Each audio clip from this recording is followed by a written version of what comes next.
ओंकारं विद्युत संयुक्तं नित्यं ध्यायन्ति योगिनः कामदं मोक्षदं चैव ओंकाराय नमो नमः। अविरल सद्गन होगा प्रक्षाली सकल भूतल कलंका मुनि विरूपासी तीर्थ सरस्वती हरतु न दूरितम् अज्ञानतिमिरान्धानां ज्ञानाञ्जन शलाकया चक्षुरुन्मीलितं येन तस्मै श्री गुरुवे नमः। श्री परम गुरुवे नमः। परम्पराचार्य गुरुभ्यो नमः। सकल कलुष विध्वसकं श्रीशां परिवर्धकं धर्म संबंधकं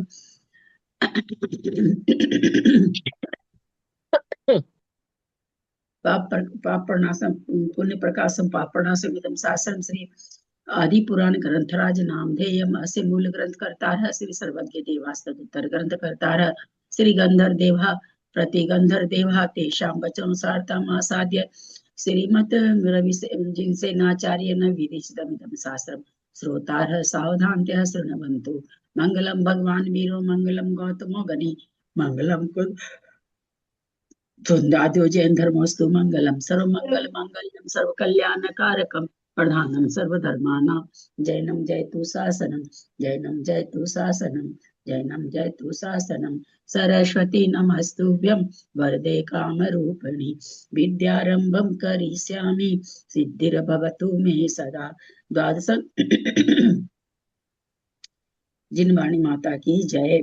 परम मांगलिक ग्रंथ आदि पुराण ग्रंथराज की जय। जिनसे नाचार्य की जय। पन्नालाल जी साहित्यकार की जय। अढ़ाई दीप में विराजमान सभी आचार्य उपाध्याय सर्व साधु के चरणों में नमोस्तु नमोस्तु नमोस्तु। सभी आरिका माता जी के चरणों में वंदामि वंदामि वंदामि। सभी छुल्लक छुल्लिका एलक के चरणों में इच्छामि इच्छामि इच्छामि। सभी प्रतिमाधारी के चरणों में ग्रुप में विराजमान प्रतिमाधारी के चरणों में वंदना वंदना वंदना। पूज्य जनों का सादर चरण स्पर्श सभी से सादर जय जिने।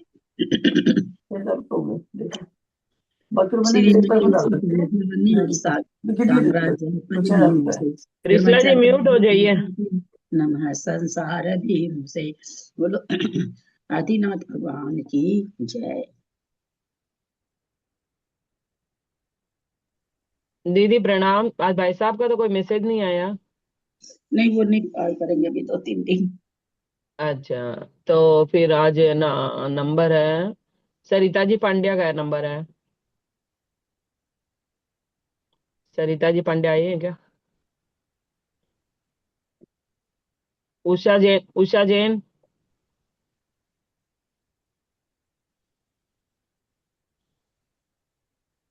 नहीं है वो भी। रंजू जी अजमेरा बेंगलोर। सब थोड़ी थोड़ी देर के बाद आते हैं। आते तो हैं सब अंजना जी, देरी से। अंजना जी आ गए ना। अंजना जी ने कल नहीं पढ़ा था। अंजना जी को पढ़ते हैं तो उनको शुरू कर देंगे वो। अंजना भाभी आए हुए तो है, लग रहा है मेरे को, नाम तो है। ये उषा तो आई हुई है। आप म्यूट हो उषा जी। आप म्यूट हो। हाँ प्रणाम दीदी। मैं खोल रही थी, कोशिश कर रही थी, वो कुछ और आ गया था। कुछ वो उसमें कुछ और आ गया था। मैंने म्यूट खोला तो था। प्रणाम दीदी, मुझे मतलब मेरा तक वो मैं पढ़ती हूँ दीदी। प्रणाम। 28वें पर्व का 45 पेज नंबर पर है, ऊपर 103 का। हाँ पहला लाइन से है। हाँ। तदनंतर पेज नंबर पेज नंबर 45। 45। 45। हाँ पढ़ू। तदनंतर महाशाली बुद्धिमान भरत ने गंभीर शब्द करते हुए उस समुद्र को देखकर दृष्टि मात्र से ही उसे गाय के खुर के समान तुच्छ समझ लिया और फिर अपने मनोरथ की सिद्धि के लिए सिद्ध परमेष्ठी को नमस्कार कर शीघ्र ही रथ बढ़ाओ, इस प्रकार सारथी के लिए जोर से प्रेरणा की।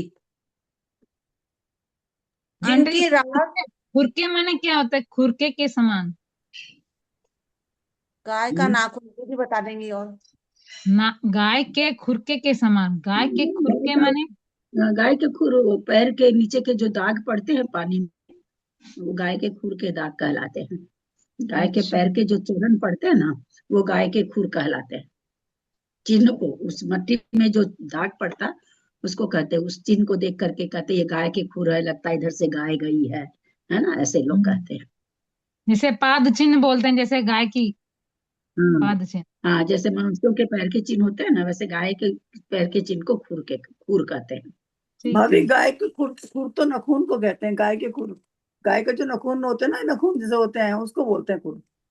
वो निशान को नहीं बोलते। गाय के जो खुर होते हैं ना, मेरे ख्याल से हमने तभी तक यही पढ़ा है, जो मतलब निशान जो पैर के आगे होते हैं ना, पैर नखून होते हैं, उसको गाय के खुर बोलते हैं। नहीं, दीदी ठीक बता रही है। दीदी बता रही, गाय के हाँ खुर से जो गड्ढा पड़ता है ना, उसके समान समुद्र को समझ लिया उन्होंने, छोटा हाँ सा। मतलब गाय का खुर का जो गड्ढा बनता है छोटा सा, गाय के खुर से चलने से, हाँ तो हाँ मतलब उन्होंने समुद्र को उसके समान समझ हाँ, के आगे बढ़ा। यही कह रहे हैं, गाय के खुर के समान तुच्छ, हाँ, मतलब छोटे। गाय का खुर वही होता है, जो गड्ढा पड़ता है ना उसमें ना छोटा सा, बहुत गाय के थोड़ा चलने सा से। जल आता है। जहाँ कहीं भी ऐसे जल के लिए कुछ बोला जाता, जैसे भाई कि इस इतने से जैसे गाय के खुर के समान आहार लेते हैं, यानी बहुत थोड़ा सा लेते हैं, तो क्यों कहा जाता हाँ, कि वही खुर में, उसके दाग में बहुत ही थोड़ा सा जल आता, ज्यादा आता नहीं है। तो वहां पर अभी तक हम तो यही समझ रहे हैं, बाकी त्रिशला जी कह रही तो हम देख लेते हैं। नाखून को कहते हैं, नाखून को तो हम तो नहीं सुने अभी तक, देख लेते हैं, हो सकता है कि उनको ध्यान में ज्यादा हो, उनको उसको नहीं, सही कर दें। राजस्थान में वही बोलते हैं, राजस्थान में वही बोलते हैं, नाखून आगे से जो रहता है ना उसको इधर गौतम का कहते हैं। में भी दीदी, गौतम वाणी में मंगलाचरण में भी ये शब्द आया है, ये गाय इसमें का खुर। गौतम वाणी में ना गाय का खुर बहुत जगह आता है। मैं देखती हूँ, आप आगे पढ़िए, इसमें, मैं देखती हूँ। हाँ ठीक, पढ़ रही हूँ। जिनकी रास ढीली कर दी गई है और जिनका वेग मन के समान है, ऐसे घोड़ों के द्वारा ले जाया जाने वाला वह रथ लवण समुद्र में जहाज की नाई शीघ्रता के साथ जा रहा था। जहाज की नाई मतलब दीदी? नहीं, मैं जैसे अच्छा, हम्म, शीघ्रता के साथ जा रहा था। मनोरथ से पहले रथ जाता है अथवा रथ से पहले मनोरथ जाता है। इस प्रकार जिसके वेग की संभावना की जा रही है, ऐसा वह रथ समुद्र में बड़े वेग के साथ जा रहा था। क्या वह जल स्तंभनी विद्या से थंभा दिया गया था अथवा स्थल पने को ही प्राप्त हो गया था? क्योंकि चक्रवर्ती के घोड़े स्थल समझकर ही जल में रथ खींचे लिए जा रहे थे। जिस प्रकार जल के बाहर पहिया का चीखकार शब्द होता था। ये खुर किसे कहते हैं? ये खुर गाय का वजन उठाते हैं और उन्हें चलने में मदद करते हैं। ये खुर हमेशा बढ़ते रहते हैं और चलते समय घिसते रहते हैं। ये यहाँ पर गाय के खुर में दो पंजे होते हैं। गाय के खुर में दो पंजे होते हैं, एक बाहरी एक भीतरी। और क्या लिखा है? गाय का खुर उसके पैर का अंतिम हिस्से को कहते हैं। पैर का अंतिम हिस्सा तो पीछे का होना चाहिए ना, कि आगे का होना चाहिए? किसको कहेंगे? जो एक पीछे का होना मजबूत, चाहिए, हाँ अंतिम आगे पीछे का होना चाहिए। चारों पैर में खुर होते हैं ना, हाँ, जैसे चारों दीदी ये पैर में खुर। पगथली बोलते हैं ना अपने, वो वाला नीचे का हिस्सा वो हो गया ना, गाय के नीचे का हाँ हिस्सा। हाँ, हम लोग तो पगथली को ही समझ रहे थे, पर त्रिशला जी कहीं तो एक बार देख लेते हैं। तो मैं इसमें से कह रहे हैं कि गाय का खुर उसके पैर के अंतिम हिस्से को कहते हैं, जो एक मजबूत सींग जैसी केराटिन परत से ढका होता है। यह खुर गाय के वजन को उठाने और चलने में मदद करता है। गाय के खुर दो भागों में बंट जाते हैं, जिन्हें पैर की अंगुलियां या पंजे कहा जाता है, जो घोड़े के ठोस खुर से भिन्न होते हैं।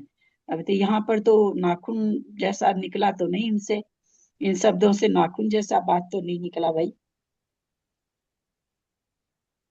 लेकिन ये कार्य में जी हैं कि ये खुर गाय का वजन उठाते, तो नाखून वजन थोड़ी उठाएगा।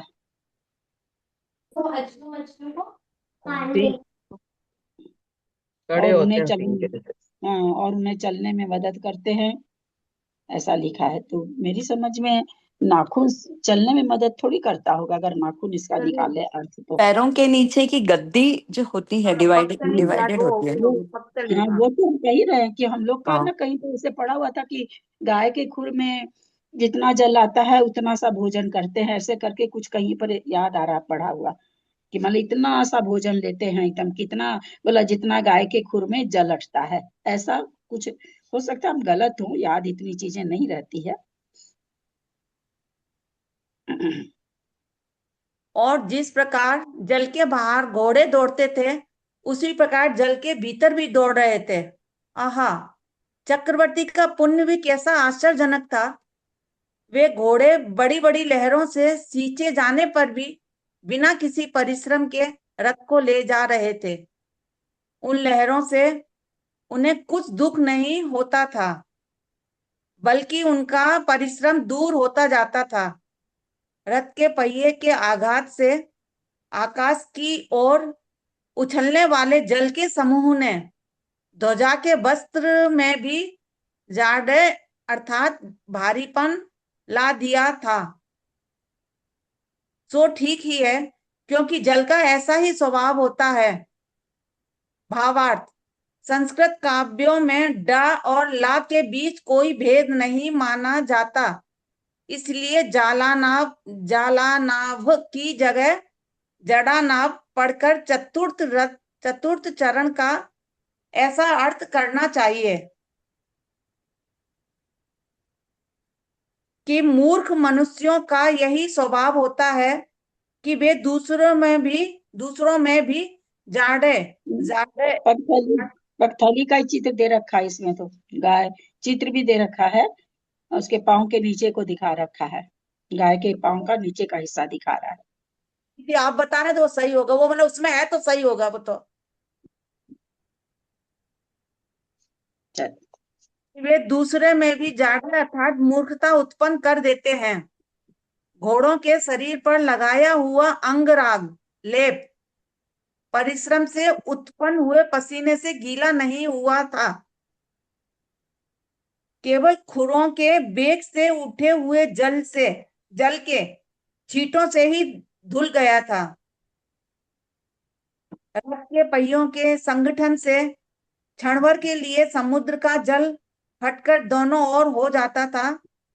वो ऐसा मालूम होता था मानो आगे होने वाली सगर। इसमें भी 111 में क्या लिखा, केवल खुरों के वेग से, तो नाखून का वेग नहीं होगा ना, नाखून का वेग थोड़ी होगा, खुरों का वेग वही है, नीचे की पगथली के वेग से उठे हुए जल के छींटों से ही धुल गया था, इसमें आया ना सेंटेंस। तो नाखून का वेग थोड़ी होगा, नाखून में कोई थोड़ी होता है कि नाखून ऐसे वेग से कुछ करते हैं, वो तो नहीं होना चाहिए, ऐसा मेरे को लग रहा है। मानो आगे होने वाले सगर आदि चक्रवर्तियों के लिए सूत्र डालकर मार्ग ही तैयार किया जा रहा हो। सारथी के द्वारा चलाया हुआ चक्रवर्ती का रथ उनके अभिलषित स्थान पर पहुंच गया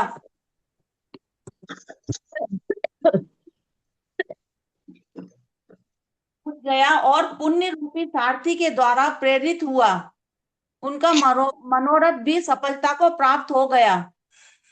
महाराज भरत का रथ समुद्र में कुछ योजन जाकर जल के भीतर ही खड़ा हो गया, मानो समुद्र ने ऊपर की ओर बढ़कर उसके घोड़े ही थाम लिए हों।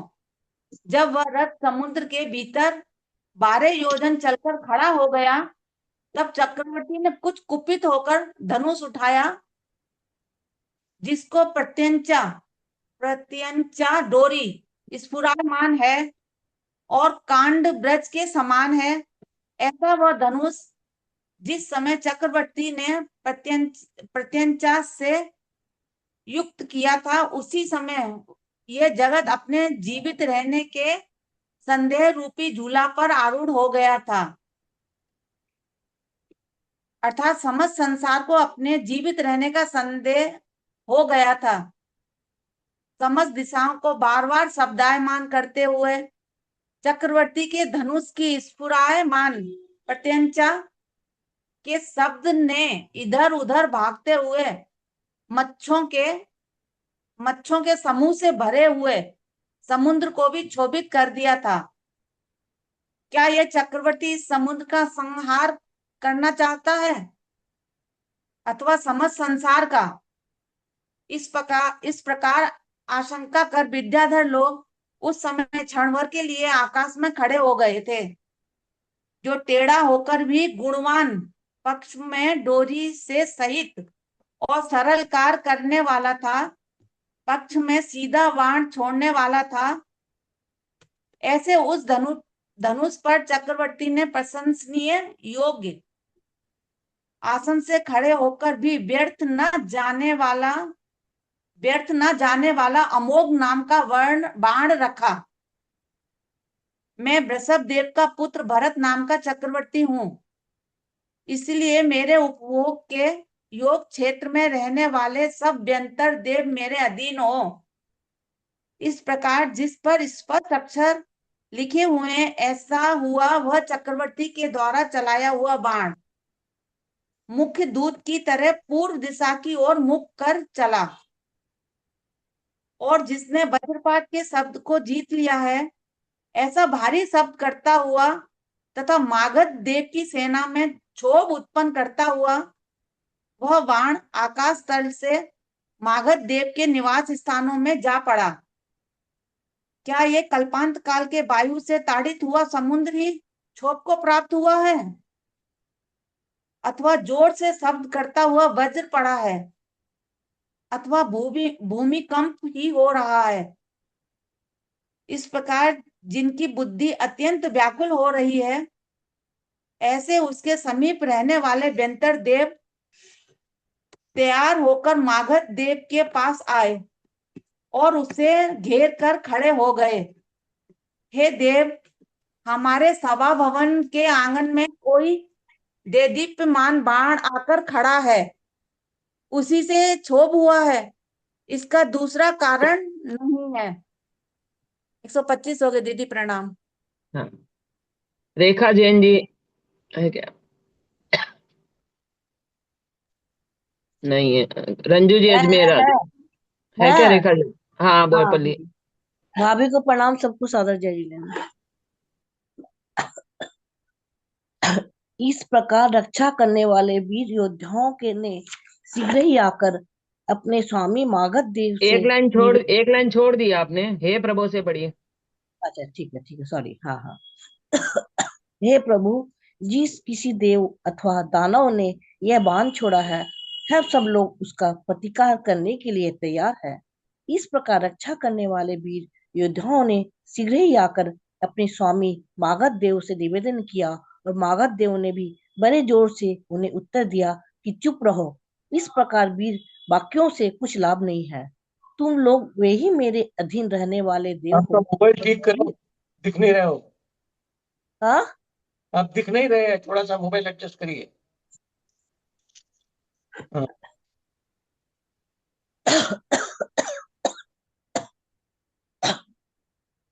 तुम लोग वे ही मेरे अधीन रहने वाले देव हो, और मैं मोबाइल भी आपके वही सामने कर लीजिए।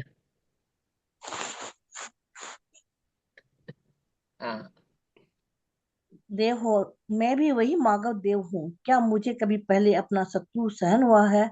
यह बात तुम लोगों ने पहले भी कभी सुनी है? जो पुरुष पराभव से मलिन हुए अपने प्राणों की धारण करता है, वह गुणों से पुरुष नहीं कहलाता, किंतु केवल लिंग से ही पुरुष कहलाता है। जो पुरुष पुरुषों में पाए जाने वाले गुणों के बिना केवल नाम से ही पुरुष बनना चाहता है, वह या तो चित्र में लिखा हुआ पुरुष है, अथवा तीन कास्ट बगैर से बना हुआ पुरुष है। जो अपने पराक्रम से अपने कुल और जन्म को पवित्र करता है, वास्तव में वही पुरुष कहलाता है। इसके विपरीत जो मनुष्य झूठ मूठ ही अपने को वीर कहता है, पृथ्वी पर उसका जन्म न लेना ही अच्छा है। हम लोग शत्रुओं को जीतने से ही देव कहलाते हैं। इच्छानुसार जहां तहां विहार करने मात्र से देव नहीं कहलाते। इसलिए हम लोगों की संपत्ति सदा शत्रुओं को विजय करने मात्र से ही प्राप्त हो। जो मनुष्य रत्न आदि वस्तु, हाथी घोड़े आदि वाहन और छत्र चमर आदि राज्य के चिन्ह देकर किसी दूसरे की आराधना सेवा करता है, उसका ऐश्वर्य दूसरों के उपभोग के लिए हो, और मैं ऐसे ऐश्वर्य को केवल विडंबना समझता हूँ। बाण चलाने वाला यह कोई राजा मुझसे धन चाहता है, तो आंशिक इसके लिए विडंबना, आंटी विडम्बना माने क्या होता है? ईश्वर को विडम्बना केवल तो विडम्बना समझता हूँ। हाँ हाँ ईश्वर, विडम्बना उसका ईश्वर दूसरों के उपभोग के लिए हो, और मैं ऐसे ईश्वर को केवल विडम्बना समझता हूँ। विडम्बना मतलब क्या कहे, मतलब दिखावा के जैसे क्या विडम्बना है, ऐसे मतलब यहाँ पर क्या कह रहे हैं, भोग चिन्ह किसी आश्चर्य हुआ आराम क्या? आश्चर्य हुआ क्या? हाँ आश्चर्य होगा क्या? ऐसे आश्चर्य तो ऐश्वर्य होगा को केवल क्या आश्चर्य समझता है? नहीं, ना आश्चर्य थोड़ी है, विडम्बना नहीं कहते कि हाँ ये तो बड़ा विडम्बना बाधा नहीं होगा क्या? नहीं बाधा, दिमाग में। बाधा होती है। विडम्बना यानी मजाक, मजाक हो हाँ गई है। मजाक मजाक। जैसे किसी के मुंह से हाँ, कोई, किसी एक ज्ञानी ने बहुत अच्छी बात बता दी है, कोई ज्ञान वाली बात, कि विडम्बना ही है कि इन्होंने बता दिया, अदरवाइज तो ये नहीं जानते थे, मतलब बहुत अच्छी बात बता दी है, विडम्बना है। जो कोई जैसे नहीं कर सकता और उसको हो जाता है तो विडम्बना है। ऐसे मुझे ऐसा लगता है कि ऐसा होना चाहिए, ये कि विडम्बना है कि भाई इन्होंने बता ही दिया, अच्छा बता दिया है। पढ़ो, बाण चलाने वाला, जैसे कोई काला आदमी काला कपड़ा पहने तो क्या विडम्बना है, काला हो के आदमी काला, क्या जमाना, कैसी विडम्बना है, काला होके भी काला कपड़ा पहनता है, एक प्रकार से जैसे हास्य कर देना या अपेक्षित कोई बहुत अंदर के गहरे अर्थ में इसको यूज करते हैं, और इस तरह हास्य में भी कर देते हैं कि भाई क्या विडम्बना है, इस तरह का कोई काम होता है तो ऐसा अपने आप में विडम्बना शब्द बहुत इजी है, लेकिन अर्थ रूप में बताने में दिक्कत हो रहा है। हमको नहीं आ रहा, इसीलिए पूछ अधिकतर रही हूँ। है ना, व्यंग, इसको व्यंग रूप में हमेशा बोला जाता है। अब जैसे बहुत मोटा गला हो कोई और क्या करे, लता मंगेशकर का गाना गाए तो क्या कहे, देखो क्या विडम्बना है, गला तो गधा सा और गाना लता मंगेशकर का। तो ऐसे शब्दों, ऐसे जगह में इस तरह से विडम्बना बोलते हैं। दुख का प्रश्न है, बाण दुख नहीं चलाने, होगा क्या इसका? दुख नहीं होगा, हाँ दुख नहीं इसको होगा एक ये इसका? भी बोल सकते हैं, क्या जमाना आ दुख, गया, देखो कुछ जानता हाँ, नहीं है और आगे बढ़ रहा है एकदम से, क्या मतलब ऐसे वो दुख, हाँ ये वो कहते हैं, उसी दुख वही कह रहे नहीं हैं, होगा। उसी तरह से आता है, कैसी टॉन्ट, विडम्बना है, देखो व्यंग कसना, टॉन्ट कसना, कैसे ऐसा होगा ना। कैसी भी। और बताएं आजकल का कैसी विडम्बना है, सुहागने औरतें तो बिंदी नहीं लगाती है और विधवा औरतें बिंदी लगाती है, क्या विडम्बना है हाँ हाँ, यही ऐसे कुछ। इस तरह से विडम्बना का अर्थ होता है। मैंने जिसको तो जो जो नहीं कार्य होना करना है वो तो चाहिए वो मुझसे हो ना रहा है। अपोजिट वाला कर रहा है। हाँ थोड़ा सा आश्चर्य में कह दो, थोड़ा सा हास्य में कह दो, थोड़ा व्यंग कह दो, ऐसा मिला जुला इसका अर्थ होता है। भाई ऐसा होने, अच्छा ऐसा यहाँ पर करने का क्या सोचा बता नहीं था रहे हैं, लेकिन हो गया, कैसी विडम्बना आई है। माने इसमें क्या बता रहे हैं, इसमें इस वर्ड को के मतलब समझा रहे हैं ना, तो इसमें क्या चीज का है ये बताइए ना आंटी जी। यहाँ जो पर तो बता मनुष्य रहे हैं, बहुत अच्छा बता रहे हैं। कहते हैं राज की चिंता किसी दूसरे की आराधना सेवा करता है, उसका ऐश्वर्य दूसरे को, अब ऐश्वर्य होता है अपने भोगने के लिए ना, अपने साथ चाहे और कुछ भोग करो, पर खुद के भोग के लिए तो ऐश्वर्य होता है ना। तो कहते कैसी विडम्बना है कि ऐश्वर्य दूसरों के उपयोग के लिए हो, मैं ऐसे ऐश्वर्य को केवल विडम्बना समझता हूँ, हास्य समझता हूँ कि मेरे पास ऐश्वर्य है लेकिन मैं उसको नहीं भोग के दूसरे लोग भोग रहे हैं, और मैं वैसे ही निर्धन के जैसा, कैसी विडम्बना है, इतना ऐश्वर्य होके भोग भी नहीं पा रहा है ना, इसको यहाँ पर कह रहे हैं ऐसा। बाण चलाने वाला या कोई राजा मुझसे धन चाहता है, सो इसके लिए मैं युद्ध के साथ साथ निधन अर्थात मृत्यु दूंगा। सबसे पहले मैं इस बाण को चूर कर अपने क्रोध रूपी अग्नि का पहला ईंधन बनाऊंगा। यही बाण अपने छोटे छोटे टुकड़ों से मेरी क्रोध रूपी अग्नि को प्रज्वलित करने वाला हो।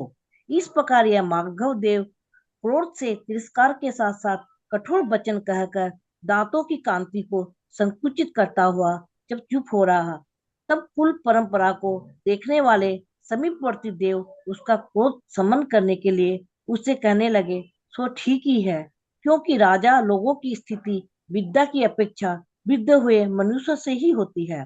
भावार्थ, जो मनुष्य विद्यावृद्ध अर्थात विद्या की अपेक्षा आंटी जी बड़े यहाँ ही पर उच्च, वृद्ध हुए मनुष्य माने क्या हुआ?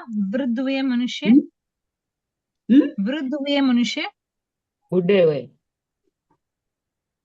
क्या बोल रहा है? वृद्ध हुए वृद्ध बूढ़े हुए मनुष्य से ही होती है। वृद्ध वृद्ध वृद्धि का हाँ मतलब वृद्ध का तो बूढ़े ही होता है ना, बूढ़े हो गया। वृद्ध ही होगा ना वृद्ध। बड़े वृद्ध हुए मनुष्य। तो हम क्या चाहिए भाई, हमको समझ योगी में नहीं आ राजा रहा। आप लोग रा, आप लोग 3-4 लोग एक साथ बोलते हो ना, तो मेरे को कुछ नहीं पता चलता कि कौन क्या पूछ रहा है, कौन उसका जवाब दे रहा है, कौन सही जवाब दे रहा है, कौन गलत जवाब दे रहा है, मेरे को कुछ नहीं पता चलता। 4 आदमी की आवाज आ रही है।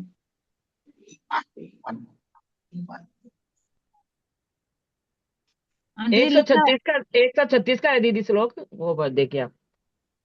हाँ 36 के बाद। क्योंकि कौन सा? राजा लोगों की स्थिति विद्या की अपेक्षा वृद्ध वृद्ध हुए मनुष्यों से ही होती है। हाँ ठीक है, कहाँ पर है ये, पहले बोलो ना। 136 के बाद में, बीच में भावार्थ के पहले, हम्म, उसी लाइन में। ठीक है। ठीक। तब कुल परंपरा को देखने वाले समीप प्रतिदेव उसका क्रोध समन करने के लिए उससे कहने लगे, सो ठीक है, क्योंकि राजा लोगों की स्थिति विद्या की अपेक्षा वृद्ध हुए मनुष्यों से ही होती है। राजा की स्थिति किससे होती है? विद्या की अपेक्षा जो वृद्ध मनुष्य होते हैं, ये आगे दिए हैं, जो मनुष्य विद्या वृद्ध अर्थात विद्या की अपेक्षा बड़े हैं, उन्हीं से राजा लोगों की मर्यादा स्थिर रहती है। यानी जो विद्या में बहुत निपुण है, वृद्ध है, विद्या में जो वृद्ध है ना, यानी जिसके पास विद्या बहुत अच्छी है, बोले राजा की जो मर्यादा है वही स्थिर रख सकता है। किंतु जो मनुष्य केवल अवस्था से बड़े हैं, उनसे कुछ लाभ। अब कोई बूढ़ा आदमी है, तो ये कह रहे हैं जो विद्या वृद्ध है उसी से राजा की स्थिरता होती है। जो उम्र में बड़े, वो क्या करेगा राजा के लिए? वो तो खुद ही बूढ़ा है, वो क्या करेगा?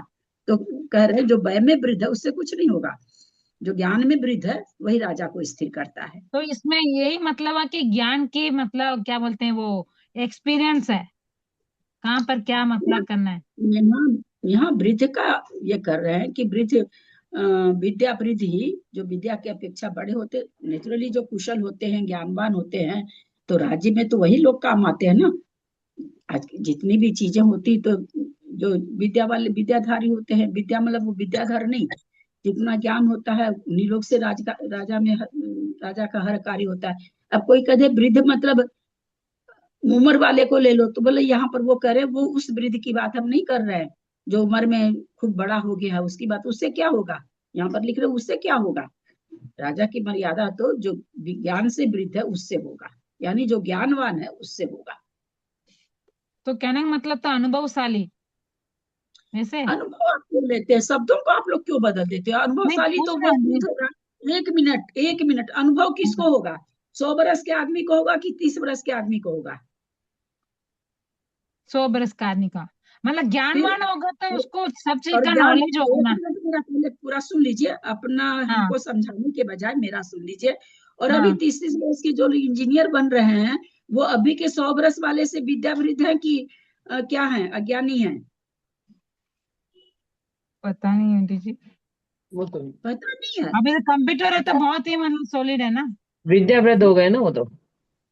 एक एक मिनट भाई, या तो आप लोग समझा लीजिए या मेरे को समझा दीजिए। हम तुमसे क्या पूछे कि एक 100 बरस का आदमी है, घर में कोई बुढ़ा आदमी है, और एक 30 बरस का लड़का इंजीनियर में पढ़ करके आया है, तो किस में ज्ञान अभी ज्यादा है? 30 बरस का। तो 30 बरस वाला ज्ञान में वृद्ध तो वो हुआ ना, और वयोवृद्ध वो हुआ। हाँ यहाँ अनुभव हाँ की बात नहीं चल रही ना। अनुभव अनुभव से 100 बरस वाला आदमी बहुत कुछ उसका अनुभव होगा, लेकिन यहाँ पर वो कह रहे हैं कि उसके द्वारा राजा की स्थिरता नहीं होती है। राजा की हाँ स्थिरता तो जो विद्या से वृद्ध है उनसे होती है। माने बोला विद्या माने बुद्धि, ज्ञान हो गया यहाँ पे। हाँ ज्ञान, विद्या माने ज्ञान हो गया। ठीक। उन देवों ने जो वचन कहे थे वे समय के अनुकूल थे, अर्थ से भरे हुए थे, परिमित थे, अर्थ की अपेक्षा बहुत विस्तार वाले थे, आकुलता रहित थे और गंभीर थे। सो ठीक ही है, क्योंकि मूर्खों के ऐसे वचन कभी नहीं निकलते हैं। उन देवों ने कहा कि हे प्रभु, यह ठीक ही है कि अभिमानी मनुष्यों को अपना पराभव सहन नहीं हो सकता है, परंतु बलवान पुरुषों के साथ विरोध करना भी तो अपने पराभव का कारण है। अंग्रेजी यह पराभव वित्त माने। हार, हारना, अच्छा हार जाना, पराभव, अपमान होना, है ना? अपमान होना, हारना, ये बर्दाश्त नहीं होगा। यह बिल्कुल ठीक है कि अपने प्राण अथवा धन देकर भी यश की रक्षा करनी चाहिए, परंतु वह यश किसी समर्थ पुरुष का आश्रय किए बिना बुद्धिमान मनुष्यों को किस प्रकार प्राप्त हो सकता है। प्राप्त नहीं हुई वस्तु का प्राप्त होना और प्राप्त हुई वस्तु की रक्षा करना, ये दोनों ही कार्य किसी बिजिगिसु राजा के आश्रय के बिना सुखपूर्वक प्राप्त नहीं हो सकते। हे प्रभु, बलवान मनुष्यों की अपेक्षा और भी अधिक बलवान तथा बुद्धिमान है, इसलिए मैं बलवान हूँ। इस प्रकार कभी गर्व नहीं करना चाहिए। सिद्धि अर्थात सफलता की इच्छा करने वाले पुरुष को बिना विचारे कुछ भी कार्य नहीं करना चाहिए। इसलिए यह बाण कहाँ से आया है और किसका है, पहले इस बात की खोज करनी चाहिए। इस भारतवर्ष में चक्रवर्तियों के साथ तीर्थंकर निवास करेंगे, अवतार लेंगे, ऐसे आप्त पुरुषों के यथार्थ वचन हम लोगों ने अनेक बार सुने हैं। विजय को सूचित करने वाला यह बाण आंटी यहाँ पर अवश्य ही आप्त पुरुष माने यहाँ पर क्या बताएं? आप्त पुरुष माने एक मिनट, असल में हम आगे पढ़ लेते हैं ना, तो पीछे कहाँ पर है पहले इस बात की भारतवर्ष चक्रवर्ती। हाँ हाँ, इसी लाइन में इस भारतवर्ष में हाँ चक्रवर्तियों के साथ हाँ तीर्थंकर निवास करेंगे। हाँ, ऐसे आप्त पुरुष यानी अनंत परमेष्ठी को आप्त कहा जाता है, केवली को। तो ऐसे केवली के यथार्थ वचन हम लोगों ने अनेक बार मतलब ऐसे दिव्य ध्वनि आई है कि भाई चक्रवर्ती होंगे, है ना, तीर्थंकर के काल में चक्रवर्ती होंगे, बोलते हैं। ऐसा हाँ। आप्त वचन हम लोगों ने बहुत बार सुना है। तो यथार्थ वचन है, ऐसा यथार्थ वचन, सही वचन, सत्य वचन हम लोगों ने बहुत आप्त पुरुषों से सुना, यानी तीर्थंकर से सुना है। हाँ। आप्त तीर्थंकर को कहते हैं और अनंत परमेष्ठी को आप्त कहते हैं। विजय को सूचित करने वाला यह बाण अवश्य ही चक्रवर्ती का ही होगा, क्योंकि सदन अंधकार को नष्ट करने वाला प्रकाश क्या सूर्य के सिवाय किसी अन्य वस्तु में भी संभव हो सकता है? अर्थात नहीं, अथवा इस विषय में संशय करना व्यर्थ है। ये बाण चक्रवर्ती का ही है, क्योंकि इस पर खुदे हुए नाम के अक्षरों की माला साफ साफ हो चक्रवर्ती को प्रकट कर रही है। इसलिए गंधमाला, अक्षत आदि से इस बाण की पूजा कर हम लोगों की आज ही वहां जाकर उनका यह बाण उन्हें अर्पण कर देना चाहिए और आज ही उनकी आज्ञा मान्य करनी चाहिए। हे मागध, आप किसी प्रकार के विकार को प्राप्त मत होजिए और हम लोगों के द्वारा कहे हुए इस कार्य का अवश्य ही निश्चय कीजिए, क्योंकि उनके देश में रहने वाले आपको उनके साथ विरोध करना उचित नहीं है। इसीलिए हे देव, क्रोध करना व्यर्थ है। चक्रवर्ती के साथ बैर करने से कुछ शांति नहीं होगी, क्योंकि नदी के बड़े भारी प्रभाव के प्रतिकूल तैरने वाला कौन सुखी हो सकता है? अर्थात कोई नहीं। यदि बलवान मनुष्य को अनुकूल बनाए रखना चाहिए, यह नीति है, तो चक्रवर्ती को आज ही प्रसन्न करना चाहिए, क्योंकि बड़े पुरुषों के विषय में वेद के समान नम्र वृत्ति ही दुख दूर करने वाली है, ऐसा विद्वान लोग मानते हैं। आंटी पूज्य बेंत के समान माने बेंत बेंत वेद नहीं के समान जानते हैं? बेंत की कुर्सियां आती है ना, एकदम बेंत की, इसको एकदम मुड़ जाता है बेंत, है ना।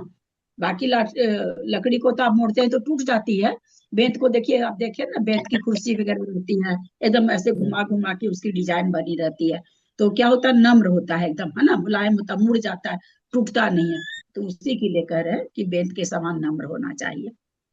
अच्छा। पूज्य मनुष्यों की पूजा आपका करने हो से गया दीदी आपका हो गया। हाँ, प्रणाम भाभी। रंजू जी अजमेर आज पढ़े। जी, प्रणाम दीदी। पूज्य मनुष्यों की पूजा करने से इस लोक तथा परलोक दोनों ही लोकों में जीवों की उन्नति होती है और पूज्य पुरुषों की पूजा का उल्लंघन अर्थात अनादर करने से दोनों ही लोकों में पाप बंद होता है। इस प्रकार उन देवों के वचनों से जिसे उसी समय कुछ बोध उत्पन्न हुआ है, ऐसे उस मागध देव ने मुझे यह हाल मालूम नहीं था, यह कहते हुए उनके वचन स्वीकार कर लिए। उस समय उसके चित्त में कुछ घबराहट, कुछ भय, कुछ आशंका, कुछ उद्वेग और कुछ प्रबोध सा उत्पन्न हो रहा था। तदनंतर थोड़ी ही देर में निर्मल हुई और क्रोध के नष्ट हो जाने से शांत हुई उसकी बुद्धि ने आगे पीछे का सब हाल देख लिया। यह वही चक्रवर्तियों में पहला चक्रवर्ती भरत है जिसकी की आज्ञा का कोई उल्लंघन नहीं कर सकता। हम लोगों को हर एक प्रकार से इसकी पूजा करनी चाहिए और आदर सहित इसकी आज्ञा माननी चाहिए। यह चक्रवर्ती है, चरम शरीरी है और जगत गुरु भगवान ऋषभ देव का पुत्र है। इन तीनों में से एक एक गुण ही पूज्य होता है। फिर जिसमें तीनों का समुदाय है उसकी तो बात ही क्या कहनी है। इस प्रकार निश्चय कर वह मागध देव शीघ्र ही चक्रवर्ती को देखने के लिए दीदी आकाश दीदी एक मिनट दीदी, चक्रवर्ती सारे ही चरम शरीरी होते हैं? नहीं, सारे जो चरम श्री दो गए हैं ना, 2 नरक भी गए हैं ना, शुभम चक्रवर्ती और एक कौन गया है। अगर ये अपने राजपाट को छोड़ करके संन्यास नहीं लेते हैं तो नरक जाते हैं, राज्य में ही अगर मरण कर जाते हैं तो। एक ब्रह्मदेव गया क्या शायद, 2 गए तो हैं, ब्रह्मदेव और सागर चक्रवर्ती नहीं नहीं ना, सागर चक्रवर्ती तो मोक्ष हुआ। नहीं, हाँ हाँ, नहीं मोक्ष हुआ उनका। शुभम चक्रवर्ती एक और है। एक तो शुभम, एक शायद हमारे साथ ब्रह्मदत्त है। एक ब्रह्मदत्त गए हैं, एक शुभम गए हैं। हाँ, अगर एक एक ब्रह्मदत्त शुभम गए हैं, एक ब्रह्मदत्त गए हैं। तो वही सभी चरम शरीर नहीं होते मतलब, है ना। इस प्रकार निश्चय कर वह मागध देव शीघ्र ही चक्रवर्ती को देखने के लिए आकाश मार्ग से चला। उस समय संभ्रम को प्राप्त हुए अनेक अच्छे अच्छे देव उसके पीछे पीछे जा रहे थे। देदीप्यमान मणियों से जड़े हुए मुकुट की किरणों से जिसमें इंद्रधनुष बन रहा है, ऐसे आकाश को क्षण भर में उल्लंघन कर वह मागध देव जहां चक्रवर्ती था उस स्थान पर जा पहुंचा। रत्न के पिटारे में रखे हुए बाण को सामने रखकर मागध देव ने भरत के लिए नमस्कार किया और कहा कि हे आर्य, मुझे स्वीकार कीजिए, अपना ही समझिए। हे भद्र, हम अज्ञानी लोग चक्र उत्पन्न होने के समय ही नहीं आए, सो आप हमारे इस भारी अपराध को क्षमा कर दीजिए।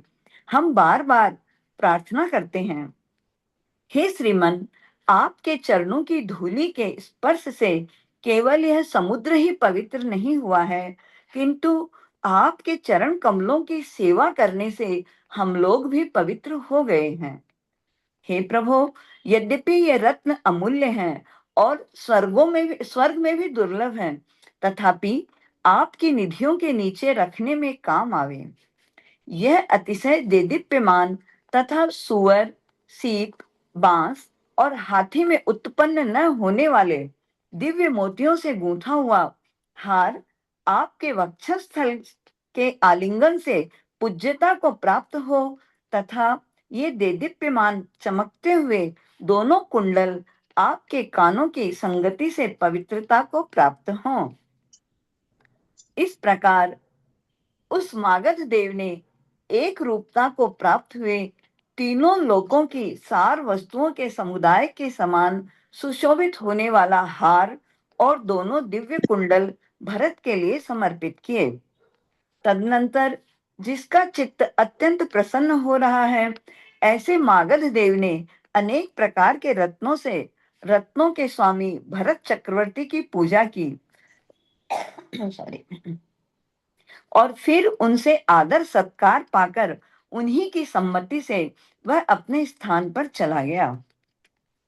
अथानंतर वहां खड़े रहकर ही अंतर द्वीपों सहित समुद्र को देखते हुए महाराज भरत को कुछ आश्चर्य हुआ। सो ठीक ही है, क्योंकि वह लमण समुद्र अनेक आश्चर्यों से सहित था।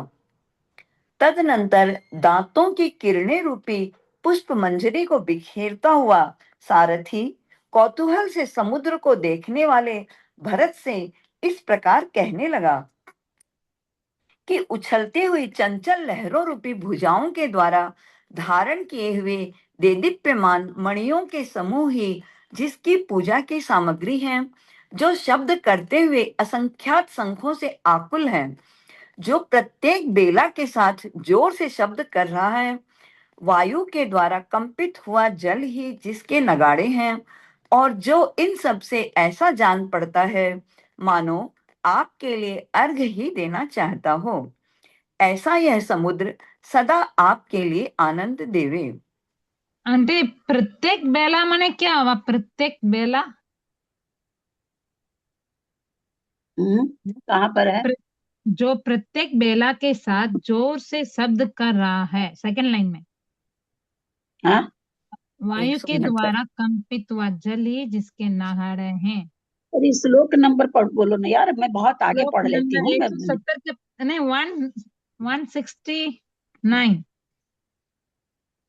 169 9 किताब में सेकंड लाइन। धारण किए हुए से देवी पे अभिमन्यु के समूह जिसकी पूजा के सब जो शब्द करते हैं सिंहासन को जो प्रत्येक बेला के साथ जोर से शब्द कर रहा है, वायु के कमजोर जल की बेला मान किनारा, उसने भी आपको बताए थे समुद्र का किनारा। ऐसे बेला का मतलब बहुत होता है, पर यहाँ समुद्र का किनारा है। समुद्र के प्रत्येक बेला के साथ माने मतलब समय वो बता रहे हैं कि किनारे बता रहे हैं, मतलब किनारे बेला माने किनारा भी होता है। जैसे आपने बोलते हैं ना मैं संध्या बेला, ऐसे इसलिए पूछ रही थी। नहीं, अच्छा वो बेला का जो प्रत्येक बेला के साथ जोर से वायु से द्वारा कंपित हुआ जल ही जिसके निगाड़े प्रत्येक बेला के साथ जोर से शब्द कर रहा है, रूपी धारण कर दे दीपे मनुष्यों के समूह जिसकी पूजा की सामग्री जो शब्द करते हैं असंख्यात सम्मुखों से आकुल, जो प्रत्येक बेला के साथ जोर से शब्द कर रहा। अगर इसका बेला अर्थ वो लगाए तो जो प्रत्येक क्या कह रही हैं आप, बेला मान लीजिए संध्या के साथ संध्या जोर से बेला है शब्द या कर रहा है। मतलब दोपहर के बेला है। प्रातःकालीन बेला उस समय यहाँ तो संध्या या जो भी सुबह बैठ नहीं रहा है, प्रत्येक किनारा संध्या जैसे के 8 साथ या मुहूर्त होता है ना दीदी, जैसे 8 मुहूर्त को एक एक बेला बता दिए हैं क्या, वैसे वो बता रहे यहाँ हैं क्या? यहाँ यहाँ प्रत्येक बेला बेला का बता अर्थ रहे हैं। लहर होगा। यहाँ बेला का अर्थ लहर होगा। प्रत्येक लहर के साथ जो से शब्द समुद्र से ये चल रही है ना तुलना, तो यहाँ बेला के लहर हो सकता है। जी, लहर लहर लहर हाँ, बेला मतलब लहर भी होता है। हाँ लहर ही हो सकता है, जो जो से लहर आती है तो आवाज आती है ना, ऐसे ऐसे ही बता रहा है ना।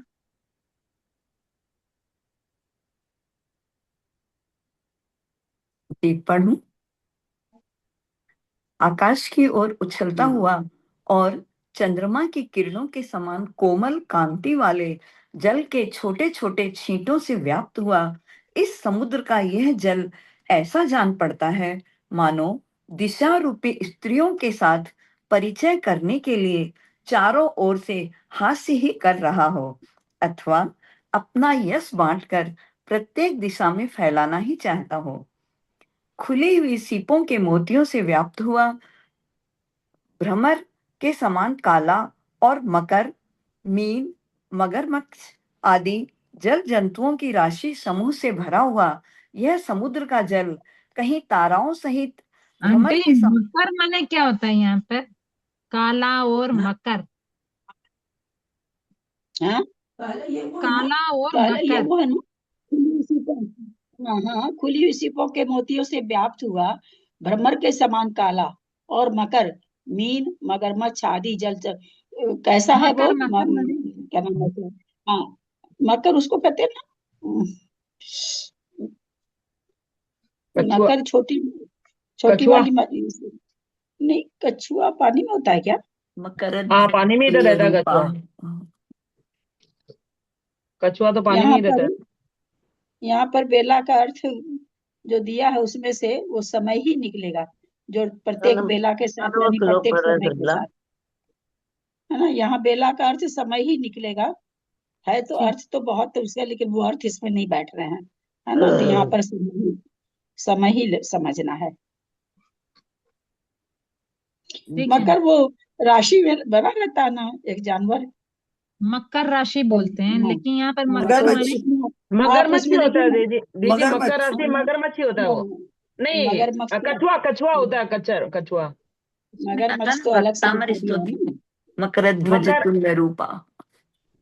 मकर राशि होती है ना, तो कछुआ का ही होता है ना, हम्म, टॉर्टोइज। हम्म। वही कहते हैं कि जो मकर राशि में दिखाता है ना बना हुआ। हाँ, हाँ कछुआ। तो कितना बिच्छू नंबर सा बना श्लोक है रहता है। शर्मिला, कितना वो तो नंबर बिच्छू श्लोक सा है? बना रहता है, बिच्छू सा बना रहता है 51 मकर। पेज पे, 51 पेज पर है। मकर राशि में तो बिच्छू सा बना रहता है। हाँ, वो कछुआ ही रहता है हाँ, ना, उसे ही। पर वैसे नहीं, तो बिच्छू बिच्छू मकर का राशि जैसा में तो दिखता है। बिच्छू का चिन्ह रहता है। मकर राशि में तो वहां तो बिच्छू का चिन्ह रहता है। हाँ, मकर राशि में तो उसका कछुए का चिन्ह तो नहीं रहता। वही समुद्री जीव लिखा हुआ है। वृश्चिक मगर राशि में कछुआ होता है। मगरमच्छ भी लिखते हैं और समुद्री जीव लिखा हुआ है। उसी से मिलता जुलता है, नाम वही है ना, मकर। पढ़ो जी। 171 नंबर है ये। खुली हुई सीपों के मोतियों से व्याप्त हुआ भ्रमर के समान काला और मकर, मीन, मगरमच्छ आदि जल जंतुओं की राशि समूह से भरा हुआ यह समुद्र का जल कहीं ताराओं सहित भ्रमर के समान श्याम और मकर, मीन आदि राशियों से भरे हुए आकाश को जीतता है, तो कहीं आंटी यहाँ पता है, राशि बता दिया मकर मैंने। मीन माने मछली नहीं होती है। नहीं नहीं, राशि। मकर का अरे मतलब अरे राशि मगरमच्छ है। अरे यहाँ राशि मतलब समूह। राशि मतलब राशि नहीं, राशि मतलब समूह यहाँ पर। मकर और मीन मगरमच्छ है जी। राशि से मतलब समूह को। गूगल में देखे ना, मगरमच्छ दिखा रहा है। हाँ मगर कह तो रहे मगर, लेकिन यहाँ मगरमच्छ अलग से दे दिया ना। अलग से मकर, मीन, मगरमच्छ ऐसे दिया ना, तीन तीन शब्द दिए हाँ, ना मीन वहां तो पर शायद। मछली हो गया। तो मीन मतलब मछली हो गई, मगरमच्छ मतलब बड़ा मगरमच्छ समझ लीजिए। मकर माने छोटे छोटे वाले जो भी है, जितने समुद्री समुद्री जानवर भी लिखा हुआ है। हाँ, राशि मतलब समूह, राशि मतलब राशि नहीं, जो मनुष्यों की राशि होती वो नहीं। राशि मतलब समूह। आदि मतलब आदि करके फिर राशियों का दिया था, राशियों से भरे हुए। ठीक है, भरे हुए बता रहे ना, तो उतना आदि समझना आदि समूह से भरे हुए। ठीक है। भ्रमर के समान श्याम और मकर, मीन आदि राशियों से भरे हुए आकाश को जीतता है, तो कहीं राजाओं के कुल को जीतना चाहता है। क्यों कि जिस प्रकार राजाओं का कुल भोगी अर्थात राजाओं के समूह से व्याप्त रहता है, उसी प्रकार यह जल भी भोगी अर्थात सर्पों के समूह से व्याप्त है। जिस प्रकार राजाओं का कुल सुन्नत अर्थात अत्यंत उत्कृष्ट होता है, उसी प्रकार यह जल भी सुन्नत अर्थात अत्यंत ऊंचा है। जिस प्रकार राजाओं का कुल उत्तम स्थिति अर्थात मर्यादा से सहित होता है, उसी प्रकार यह जल भी उत्तम स्थिति अर्थात अवधि हद से सहित है। और राजाओं का कुल जिस प्रकार उद्भट अर्थात उत्कृष्ट योद्धाओं से सहित होता है, उसी प्रकार यह जल भी उद्भट अर्थात प्रबल है। इधर आंटी जी हिमवान यहाँ पर पर ना अवधि अवधि हद हद माने क्या होता है आंटी जी? कहाँ पर? उत्तम स्थिति अर्थात आप अवधि आपको 170। कहते हैं ना। हाँ, हमेशा वो बोला करिए, मैं थोड़ा आगे पढ़ जाती हूँ। जिस प्रकार राजाओं का वन कुल उत्तम स्थिति 171 अर्थात मर्यादा पुलिस से की मतलब 170 में। 71 हाँ 71 आंटी जी। आकाश से उछलता हुआ और चंद्रमा की किरणों के समान कोमल कांति वाले जल के छोटे छोटे छींटों से व्याप्त है समुद्र का जल, ऐसा मानो दिशा रूपी स्त्रियों के साथ परिचय करने के लिए चारों ओर से हास्य ही कर रहा। यही तो, इसमें तो नहीं है कुछ ऐसा। और नीचे लास्ट में आंटी जी, लास्ट में मतलब 3 लाइन ऊपर। अथवा यश बांटकर प्रत्येक दिशा में फैलाना है। 170 बोल रहे हैं ना आप? 171। हाँ 170 की लास्ट वाली 171 उसके लास्ट ठीक वाली ऊपर लाइन, है। 171 से 2 लाइन पहले। जिस प्रकार राजाओं का कुल उत्तम स्थित है, हाँ मर्यादा से सहित होता है, उसी प्रकार जल भी उत्तम स्थित है, अवधि अवधि हद से सहित है, मतलब उससे किनारे से, हद है ना, उसका भी हद बना हुआ, कोई किनारा बना हुआ है, हद से सहित है, मतलब किनारों से युक्त है, अवधि से, कि उसका इतना ही, यहीं तक वो फैल सकता है, किनारा वो माने सीमा। मर्यादा। मर्यादा। हाँ सीमा भी, हाँ सीमा भी कह सकते हैं, मर्यादा कह सकते हैं, सीमा कह सकते हैं। और राजाओं का कुल जिस प्रकार उद्भट अर्थात उत्कृष्ट योद्धाओं से सहित होता है, उसी प्रकार यह जल भी उद्भट अर्थात प्रबल है। इधर हिमवान पर्वत से निकला हुआ तथा शरद ऋतु के बादलों के समान स्वच्छ कांति को धारण करने यहाँ वाला पर जल को प्रबल क्यों कहा गया है? जल भी उत्पट अर्थात प्रबल है। प्रबल मतलब जल भी प्रबल। तो जल प्रबल नहीं है? हाँ, जल नहीं, तो क्या बड़का क्या बड़का, चीज, मतलब अर्थ नहीं समझ में आ रहा है। प्रबल हाँ हाँ, उधर वही प्रबल माने बहुत प्रबल। प्रबल किसको होती है? राजा बहुत प्रबल है, सबको जीत लेता। प्रबल माने बहुत बलशाली। तो जल, जल तो बहुत बलशाली है, जल तो बड़ा जल बड़ा, मतलब मगर जो उसका स्पीड फोर्स आता है, हाँ, पानी वो पूरा भाग के लेके जाता है, उसको बोलते नहीं, हैं। विनाश तो बहुत सारा चीज नहीं, उसको नहीं बोलते हैं। प्रबल किसको कहते हैं भाई? ये मान, जैसे उदाहरण के लिए कहते हैं, ये अभी राजा जो बना इतना प्रबल है, इसमें इतनी इसके तलवार में ये है कि एक साथ एक तलवार से सारे अपनी सेना, सारे अपने प्रजा को खत्म कर सकता है, इतना प्रबल है। उसी तरह जल के लिए भी कह रहे उद्भट। उद्भट मतलब जो बहुत वीर होते हैं उसके लिए आता है उद्भट। तो उसी तरह ये भी बहुत वीर है, बहुत बलशाली है। बल, बल माने ताकत, उसमें प्र लग गया उपसर्ग, तो अत्यंत बलशाली है। ये जल भी माने अत्यंत जल को बोल रहे बलशाली हैं है। ना, हाँ जल को बोल रहे हाँ हैं प्रबल। हाँ हाँ, जल के लिए बोल रहे हैं कि अत्यंत बलशाली है। तो जल तो बहुत बलशाली होता है ना, जल तो क्या से क्या कर देता है। हाँ, बाढ़ आता है तो सब गांव ही बह जाता है। बाढ़ है चाहे कोई भी कुछ भी टूट जाता, पुल वगैरह, तो देखो क्या, पूरा शहर का शहर ही खत्म हो जाता है मिनटों में। हम्म। इधर हिमवान पर्वत से निकला हुआ तथा शरद ऋतु के बादलों के समान स्वच्छ कांति को धारण करने वाला गंगा नदी का जल प्रवेश कर रहा है, और उस ओर सिंधु नदी का मीठा जल प्रवेश कर रहा है। फिर भी जल के आने से इसका संतोष पूरा नहीं होता है, यानी एक ओर से गंगा नदी का, दूसरी ओर से सिंधु नदी का, फिर भी इसका संतोष पूरा नहीं होता है। सो ठीक ही है, क्योंकि जलाशय अबे जिसके यहाँ पे बीच इसको संतोष नहीं होता है, मैंने इसको कौन हुआ? समुद्र को। अच्छा। सो ठीक ही है, क्योंकि जलाशय जिसके बीच में जल है, पक्ष में जड़ आशय वाला मूर्ख, जल यानी पक्ष में जड़ मूर्ख के संग्रह से कभी भी संतुष्ट नहीं होता है। भावार्थ, जिस प्रकार जलाशय जड़ाशय अर्थात मूर्ख मनुष्य जड़ संग्रह अर्थात मूर्ख मनुष्यों के संग्रह से संतुष्ट नहीं होता, उसी प्रकार जलाशय अर्थात जल से भरा हुआ समुद्र या तालाब जल संग्रह अर्थात पानी के संग्रह करने से संतुष्ट नहीं होता।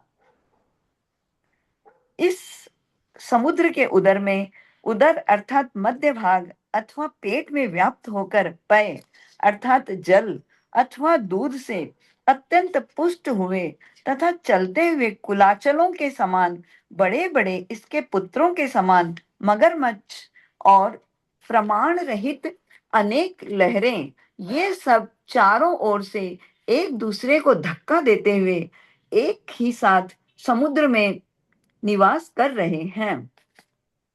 हे प्रभु, इस समुद्र के याद से जल बताए ना, इसका क्या बोल रहे हैं, कितना कितना बता दिए, क्या चीज बता रहे हैं इसमें? हाँ, ये समुद्र का, चूंकि वहां पर अब गए हैं वो जीतने के लिए, तो मगध राजा के पास गए हैं। मगध देव उसकी, उनकी अधीनता स्वीकार कर लिया, उनकी पूजा वूजा कर लिया। तो मगध राजा, आप लोग तो चित्र नहीं जानते ना, चित्र में तो मेरा सब चीज दिखाया हुआ है। तो वहां पर समुद्र है, तो वो समुद्र की वहां पर ये कर रहे हैं खाली कि भाई अब कितना कितना ही जल आ रहा है, संतुष्ट नहीं होता है।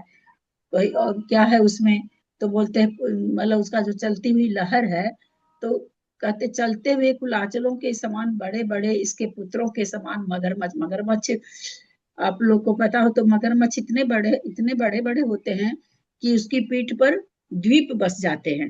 मगरमच्छ की पीठ पर द्वीप बस हाँ जाते हैं। भी बस जाते हैं। हाँ द्वीप से पानी के बीच में जो स्थल भूमि होती है उसको द्वीप कहते हैं। तो इतनी चौड़ी चौड़ी उनकी पीठ होती है ना कि नगर के नगर बस जाते हैं उसके ऊपर। तो वही यहाँ पर कह रहे हैं कि कुलाचल के समान। कुलाचल किसको ये कहा गया? हिमवान महाहिमवान लोग को कुलाचल कहा गया है। हाँ तो ये बहुत बड़े बड़े हैं। तो कहते हैं चलते हुए कुलाचलों के समान, जैसे चलता हुआ कुलाचल हो कि वैसे कुलाचल ही मानो चल रहा है, यानी बड़े बड़े पुत्रों के समान मगरमच्छ। और प्रमाण रहित, यानी काउंटिंग नहीं है ऐसा अनेक लहरें, बहुत सारी लहरें हैं और उसी में वो बड़े बड़े मगरमच्छ हैं। तो कहते ये सब चारों ओर से एक दूसरे को धक्का दे रहे हैं, यानी वो लहर आ रही है बड़ी बड़ी, तो मगरमच्छ से टकरा रही है ना, बड़े बड़े मगरमच्छ है उनसे टकरा रही है। तो ये कहते एक दूसरे को धक्का देते हुए एक ही साथ इस समुद्र में निवास कर रहे हैं। लहरें भी उसी में हैं चारों ओर से उठने वाली, और वो उतने बड़े बड़े मगरमच्छ भी उसी में है।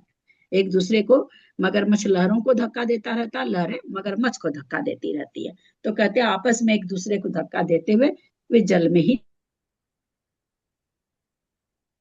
समुद्र की सारी मतलब वर्णन कर रहे हैं, सारी चीज समुद्र के बारे में बोल रहे हैं। हे प्रभु, इस समुद्र के जल ही धन है। रस अर्थात जल अथवा श्रृंगार या स्नेह को धारण करने वाली नदियां ही इसकी स्त्रियां हैं। मगरमच्छ आदि जलचर जीव ही इसके पुत्र हैं और बालू ही इसके रत्न हैं। इस प्रकार यह थोड़ी सी विभूति को धारण करता है, तथापि महोदधि इस भारी प्रसिद्धि को धारण करता है। यह आश्चर्य की बात है। भावार्थ, इस श्लोक में कवि ने समुद्र की दरिद्र अवस्था का चित्रण कर उसके महोदधि नाम पर आश्चर्य प्रकट किया है। दरिद्र अवस्था का चित्रण इस प्रकार है।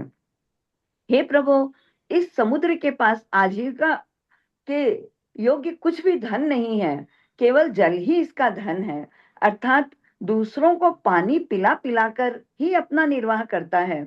इसकी नदी रूप स्त्रियों का बुरा हाल है। वे बेचारी रस जल धारण करके अर्थात दूसरे का पानी भर भर कर ही अपनी आजीविका चलाती है।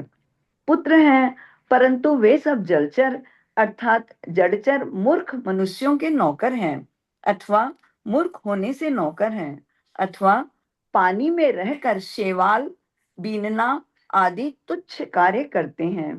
इसके सिवाय कुल आंटी, परंपरा शैवाल बीनना माने क्या होता है? शैवाल हाँ, बीनना का मतलब तो चुनना होता है। शैवाल है ना, ऐसे तो शैवाल घास को भी कहते हैं, पर यहाँ शैवाल छोटे छोटे जीव जंतु के लिए आया। एकदम छोटे छोटे जीव, बहुत तरह के जीव जंतु होते हैं ना पानी में। तो मगर वगैरह तो बहुत बड़े बड़े हो गए, पानी में होने वाले बहुत छोटे छोटे जीव भी होते हैं। आप घर में पानी भर के रख दो ना एक टोपिया में, 1 महीने के बाद आपको बहुत सारे जीव दिखाई दे जाएंगे। तो हाँ वहाँ पर वो क्या करते रहते हैं, छोटे छोटे से बाल को बीनते रहते हैं, यानी खाते रहते हैं।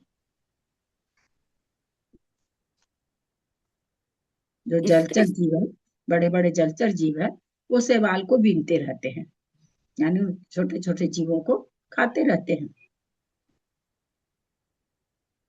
ठीक है। इसके सिवाय कुल परंपरा से आई हुई सोना चांदी रत्न आदि की संपत्ति भी इसके पास कुछ नहीं है। बालू ही इसके रत्न हैं।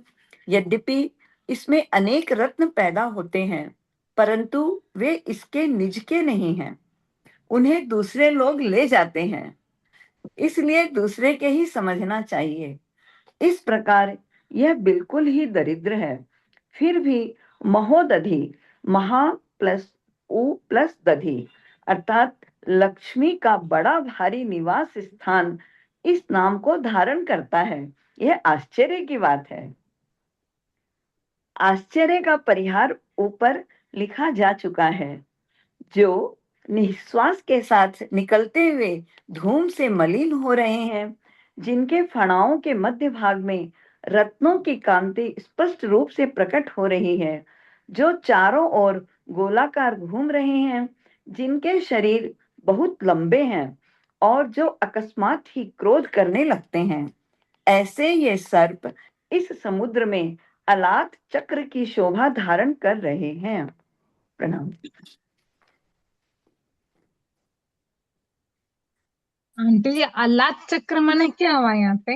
अलात चक्र कभी देखे होंगे आप लोग, वो एक जलती हुई डंडा ले रहता है और ऐसे खूब जोर जोर से घुमाता है ना, तो प्रकाश का घेरा ऐसे बन जाता है, गोल गोल गोल गोल, उसको अलात चक्र कहते हैं। अच्छा। तो वो जो सांप है वो कैसा है, अलात चक्र की तरह, वो ऐसे गोल गोल देखते हैं ना सांप का, एक्चुअल में तो किस लिए देखेंगे, प्राणी निकल जाएगा, पर फोटो में देखते हैं ना ऐसे गोल गोल गोल गोल घूम के बैठा, ऐसे करके बैठा रहता है। तो उसी के लिए कह रहे हैं कि अलात चक्र की तरह सब सर्प के लिए आया है, कि उसे यहाँ कैसे सर्प हैं समुद्र में जो अलात चक्र की शोभा धारण कर रहे हैं, यानी गोल गोल गोल गोल गोल गोल अपना पूरे शरीर को गोल गोल करके बैठे हुए हैं, ऐसा अच्छा। है। समय हो गया है। हाँ बोलिए। हाँ 175 हो गया जी दीदी। हाँ नहीं, समय भी हो गया। चलिए जिनवानी स्तुति कौन करेंगे, जो करना चाहते हो करिए, सब नए नए लोग करिए, सभी कोई करिए, जो जिनका गला है वो अपने गले का उपयोग करिए। अब हम लोग के पास तो बहुत कुछ था, सब कुछ अब चला, कुछ भी नहीं कर सकते, कितना ही हाल फिलहाल में भी हम सोचते हैं याद नहीं है, एक जिनवानी स्तुति इतनी बढ़िया बनाए, कागज में पड़ी रह जाती, गला ही नहीं चलता है। इसलिए जिनका गला चलता है वो लोग गाने में पीछे मत रहा करिए।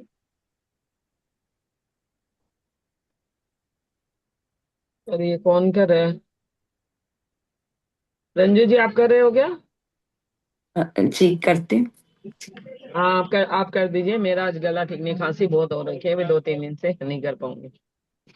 द्वादशां जिनवाणी माता की जय। सिंधी जिण वाणी जग कल्याणी, जग जन मदतम मोहे हरि, जन हारी गण हरे हारी, जम जरा भवे रोग हरि, तिथय राणम दिव झुणिम जो पढ़ई सुनई मई धारई, प्राण में सुख मणंतम धरिए, सासद मुख पदम पावई, सासद मुख पदम पावई, सासद मुख पदम पावई। हे जिन भारती तो ही जपो दिन रैन, जो तेरी शरणा गए सो पावे सुख चैन, जा वाणी के ज्ञान ते सुझे लोकालोक, सो वाणी मस्तक धनु सदा दे तुम लोग, देव जो अरिहंत को गुरु से निर्ग्रंथ, दया धर्म पालो सदा यही मोक्ष का पंथ। भारत सर।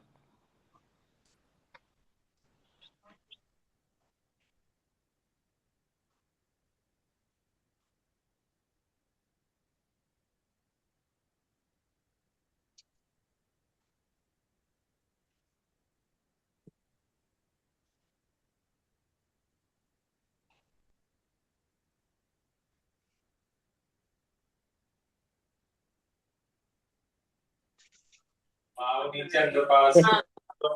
प्रणाम। सभी बड़ों को सादर जय जिनेंद्र। दीदी को सादर के सभी को जय जिनेंद्र, सभी को प्रणाम। को वंदना, ललिता जी हम सभी बड़ों से धन्यवाद बहुत बहुत। सबको सादर जय जिनेंद्र। सभी का जय जिनेंद्र।